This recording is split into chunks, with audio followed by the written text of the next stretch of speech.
মানসিক রোগীদের চিকিৎসার ক্ষেত্রে বায়ো সাইকো সোশ্যাল মডেল হচ্ছে সবচেয়ে উপকারী মডেল।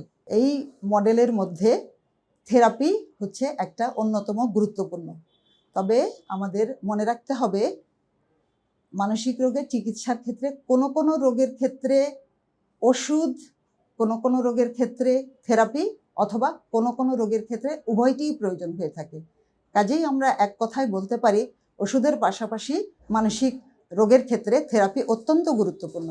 বিশেষ করে শিশু কিশোরদের ক্ষেত্রে অল্প কিছু অসুস্থতা ব্যতি রেখে বেশিরভাগ অসুখী থেরাপি দিয়ে চিকিৎসা করতে হয়।